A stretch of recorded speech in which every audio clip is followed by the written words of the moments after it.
All right, you ready?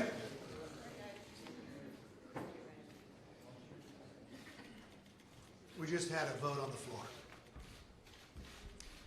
In March of this year, Speaker Pelosi said this about impeachment. Impeachment is so divisive to the country that unless there's something so compelling and overwhelming and bipartisan, I don't think we should go down that path because it divides the country. Today, the country just witnessed the only bipartisan vote on that floor was against. The question to the Speaker are the same questions I provided in a letter about the unfair process that we had. What has changed since March? In all the hearings, there's nothing compelling, nothing overwhelming. So the Speaker should follow her own words on what bipartisan vote on that floor and in the sham that has been putting this country through this nightmare. That's exactly what this vote shows today. I want to call up our whip, Steve Scalise. Thank you, Kevin. And when we talk about the vote, I think it's important to note when you see that not only did every single Republican reject this Soviet-style impeachment process, but we were even joined by Democrats who couldn't stand it anymore. If you look at where we are right now, we're at an important point in history. Clearly, there are people that we serve with that don't like the results of the 2016 election. That's their prerogative. But the country next year will be deciding who our president is going to be. It should not be Nancy Pelosi and a small group of people that she selects that get determined who's going to be our president. If you look at the resolution today, they talk about fairness. Now, if they really think that they can tell people it's fair, that only the chairman gets to decide who the witnesses are, and they give us an opportunity to call witnesses, but if the chair says they don't like the witnesses don't come forward.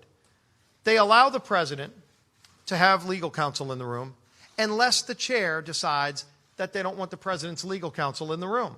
That's never happened before. With the Clinton impeachment, with the Nixon impeachment, Republican and Democrat alike, both sides were treated equally. Both sides could call witnesses.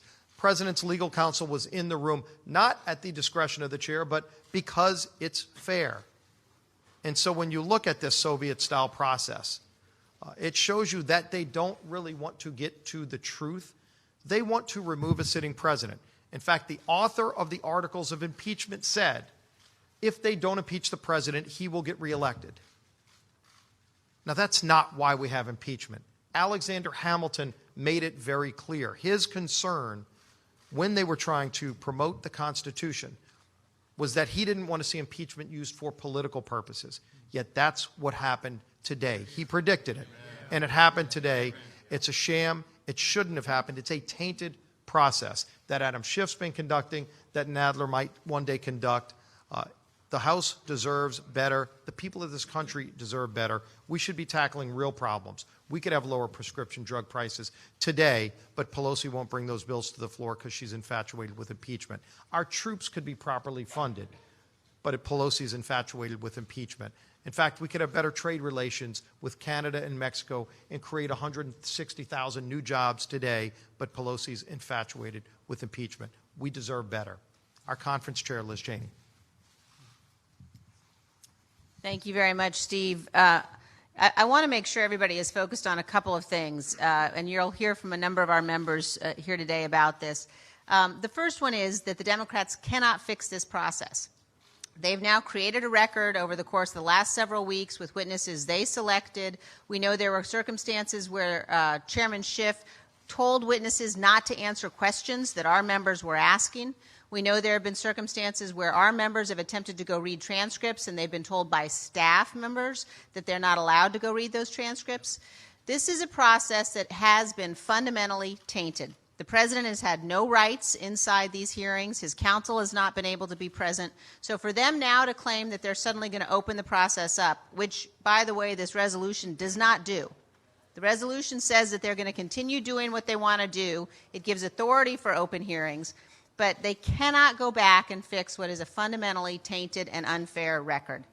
The second thing, it's very important for the American people to understand, and you heard the leader and the whip talk about the things that are not getting done here.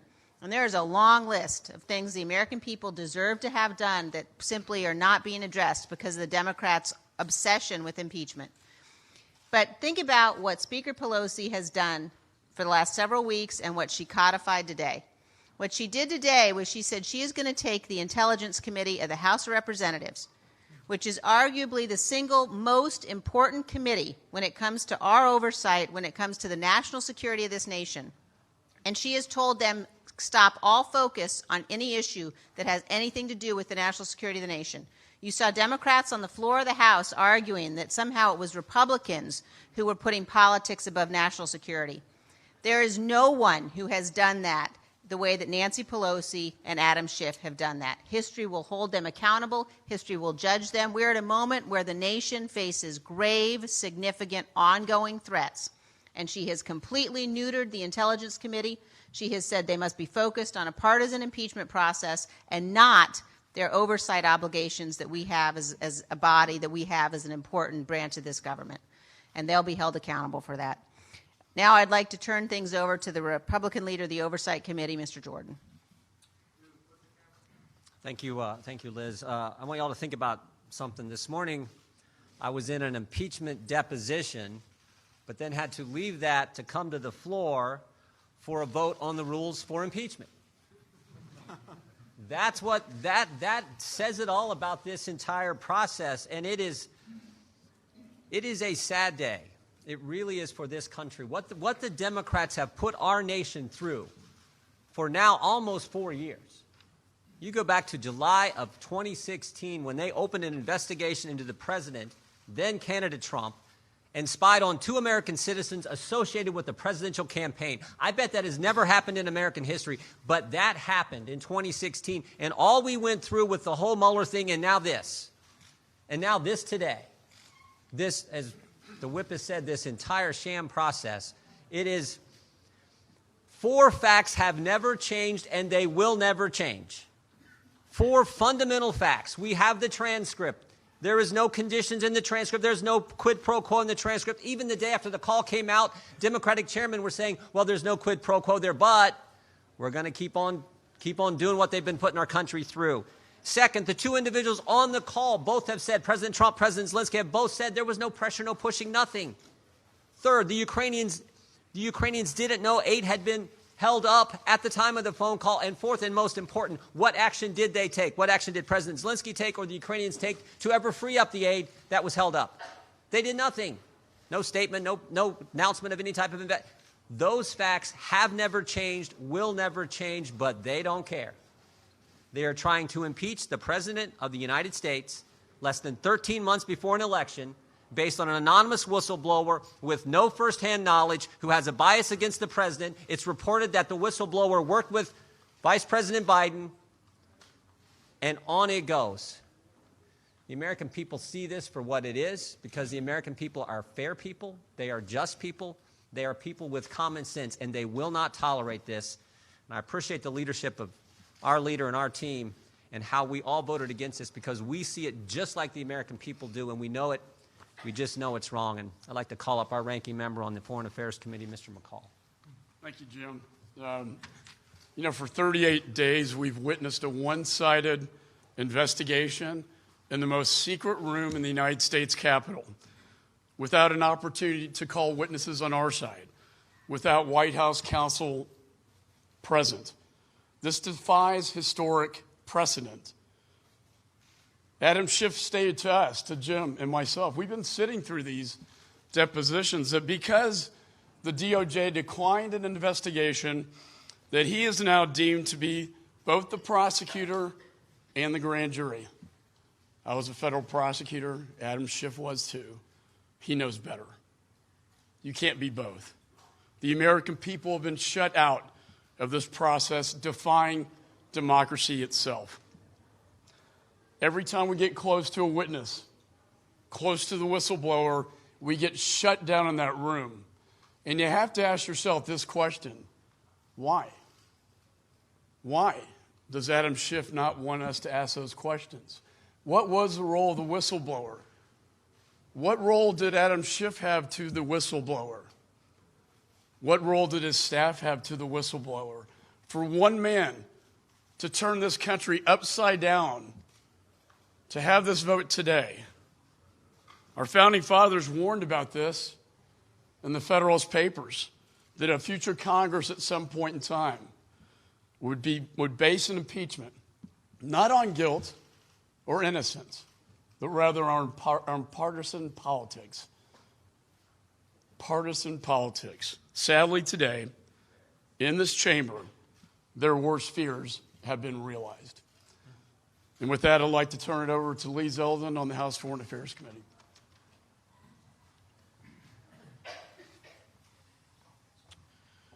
Well, in a way, you could say congratulations to Nancy Pelosi. She wanted a bipartisan vote on her impeachment inquiry resolution. She got it.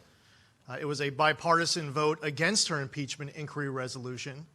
There are a number of other Democrats who chose to vote the wrong way, who should have voted no, and they won't be here to serve with us anymore come January of 2021.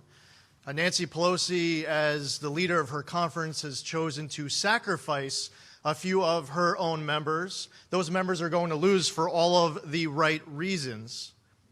Because, as we've seen during this past vote, staffers were running around the Democratic side of the aisle begging members, don't cheer, don't clap. The eagerness, the happiness that Democrats have and their enraged liberal activist base at home has to rip the country in half. We're here. Steve Scalise just talked about wanting to unite our country, to work together to be able to pass USMCA, to reduce the cost of prescription drugs. But instead, we have colleagues who have gavels who are eagerly ripping our country in half.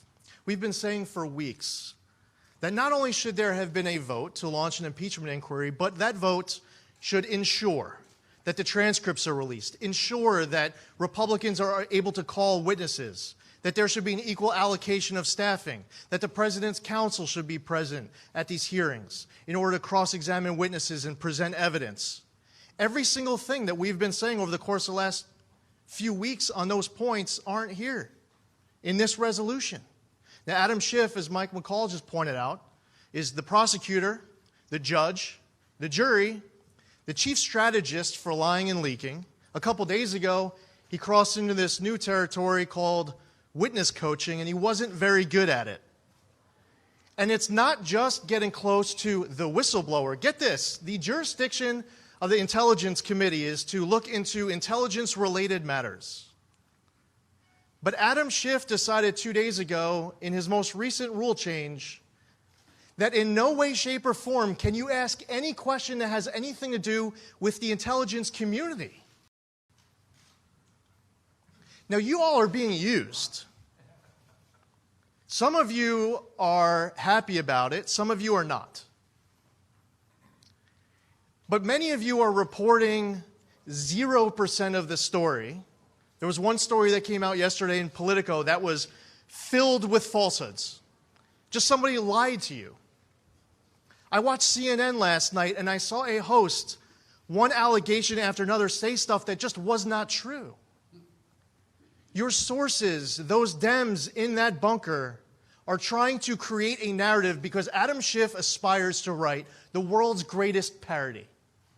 And I'll tell you what, right now as we're here, 2 floors below us, in the bunker, Adam Schiff's bunker in the Capitol basement, Adam Schiff is tearing up his parody. He's going to have to rewrite it. Why is that? Well, we can't talk about, they say, the substance of the depositions. But I'll tell you, isn't it kind of curious that you don't know what's going on today with Tim Morrison in his deposition? Why is it that you don't have the information, the opening statements? He was Alex Vinneman's boss. On the substance, as Jim Jordan just pointed out, the Ukraine aid was not even known to be held up by Ukraine. They did not say anything to us until just before it was released. And then it was released. And as Jim Jordan pointed out, Guess what Ukraine had to do in order to get that hold released? Nothing. Now, Adam Schiff needs to release all of the transcripts right now. Yes. On behalf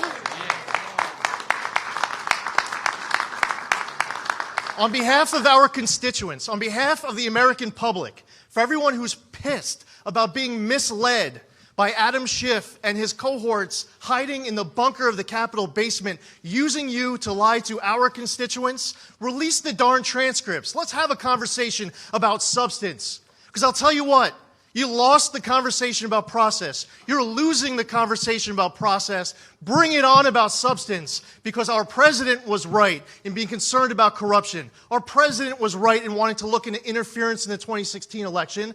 And the president of the United States is right to be concerned about a corrupt foreign company run by a corrupt Ukrainian oligarch hiring the son of the vice president with no energy experience, no Ukraine experience, for at least $50,000 a year. $50,000 a month. And then the vice president of the United States, who was literally the most conflicted person out in the Obama administration to be running point with Ukraine, goes over to Ukraine and threatens the loss of $1 billion if they don't immediately fire the prosecutor who had an open investigation into Burisma and Zlochevsky. And I don't believe that Zlochevsky, Burisma, Joe Biden, Hunter Biden should be immune from scrutiny just because Joe Biden is running for president. And if that's not illegal, it should be illegal. And never again in this country should we have a son of a sitting vice president based solely on her name without any energy experience or any Ukraine experience being paid from a corrupt company run by a corrupt oligarch with an open corruption investigation into it. So on the substance, I say to Adam, bring it on. Release the darn transcripts and do it today.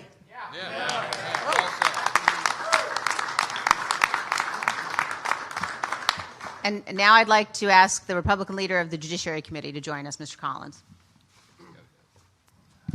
Thank you, everyone. What you've heard so far is very true, but as I said on the floor today, what you saw in the House was a very dark cloud falling upon this democracy.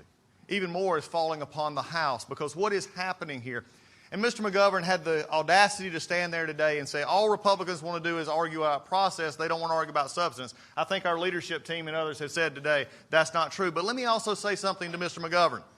Process leads to substance. When you screw up the process, then you're looking for an answer you've already determined. Notice what they've done. We're only putting it in Adam Schiff's purview right now. We've already heard how that's unprecedented. But I'm going to go to the committee that has always historically been the committee of impeachment. And the impeachment committee should be the Judiciary Committee. If you want to do this right, then, Madam Speaker, do it right. Do not lie to the American people and say these procedures put up are the same as Nixon and Clinton. I challenged the rules chairman today to say if you wanted to have that argument, then I'll have that argument. Give us plenty of time, and I'll guarantee you I will win. Why? Because we're right. 900 precedents in Clinton and Nixon. I saw 8 pages the other day.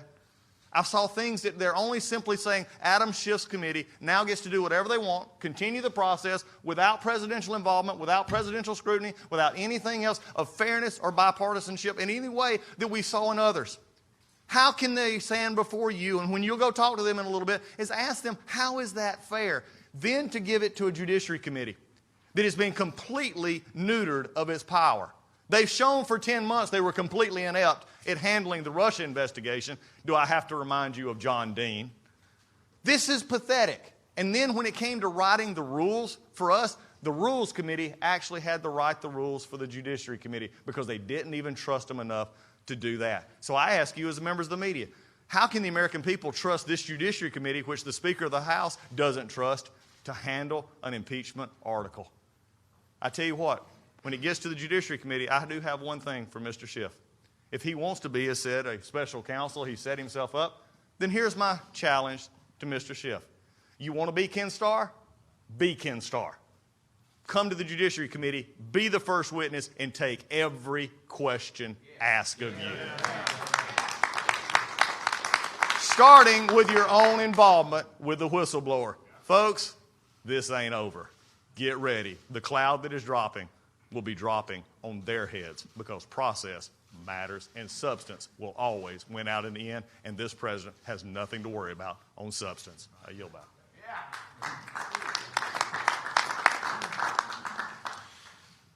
Congress will go back to their districts for a week. Tomorrow will be November 1st, 1 year before voters cast a vote, not just for Congress, but for president. It's unfortunate in this Congress when they go back, they'll run on a re-election of having more subpoenas than laws and not trusting the American people to actually have the choice. The vote today was bipartisan, not to move forward. We have a Speaker of the House who said that impeachment would drive the country apart and it'd have to be bipartisan. It was one clear voice on where this Congress believes this should go. There's nothing the president did to be impeached. It's simply based upon election that was in 2016 they would not accept. Questions? Yes. You say that process leads to substance. The president is now asking all of you to defend him against the substance of these allegations. Will you do that? Will you all go on the record and say that the president did nothing inappropriate? Very clear, yes. And I think you heard members up here being very clear. The question that Adam Schiff brought forth to us after he lied the first time and put America through the nightmare of the Mueller investigation was now that the administration was withholding a whistleblower, that there was a phone call, that there was quid pro quo. Now unheard of, you had a president release the transcript of the phone call. We now found after the fact that Adam Schiff and his staff actually met with the whistleblower. The only person in this Congress who knows who the whistleblower is Adam Schiff. The only person who's withholding the whistleblower from coming forward is Adam Schiff. We look at the phone call. For a quick pro quo, somebody has to take an action for another. There's nothing in that phone call that is wrong or impeachable. If you had the transcripts that we've been going for more than 3 weeks, that no one's been able to read, you would again go forward with wondering why this is moving forward. No one, is my understanding down there, has ever said there was a quid pro quo. For the same fear that Hamilton said more than 200 years ago is what came forth today. So this isn't about the Republican Party. This is about the Republic. No one should ever go through this again. We believe in the rule of law, but unfortunately in Nancy's house, we do not. So are you okay now setting precedent that any future president, Republican or Democrat, can ask a foreign leader to investigate their political rival? Every single day, our government works with another government to solve cases. What the president asked for was an open case that the Attorney General was already investigating. It is nothing about the future, it's about something that happened. It's something that the entire country wants to know and get to the bottom of. That we had just gone through 2 years of a nightmare. Why did that happen? Wouldn't you want to know that answer? Even as a journalist, I believed you would be craving to know that answer. And yes, when we use taxpayers' money, I want their accountability. This is precious money that is taken from hard working taxpayers. I want accountability about it. And the Ukraine did nothing for the money to be released. So again, when Adam Schiff looked into the American public and lied that he did not know who he was, and taking us down a new nightmare, haven't we learned from the first time? Why will we do this? We're 1 year away from an election. Yes. Last question. Every Republican voted with you guys today. And 2 Democrats. Democrats. Can you guarantee that there will be no GOP defections if and when Article 8 Look, the one thing the Republicans always believe on, show us the truth, and we always vote based upon the facts. When you want to ask every single Democrat who voted today to justify everything that has already happened down in that bunker that they have not read, ask me why they voted that way. Or why don't you ask the number of Democrats who voted for impeachment twice before the Mueller report ever came forward? Ask me what was impeachable at that moment.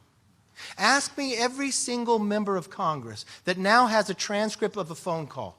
What is the impeachable offense? So I'll make you this one promise. Republicans believe in the Constitution. We believe in the rule of law, and that's why we're standing here today, and that's why the bipartisan vote in the U.S. House of Representatives was no. Thank you very much.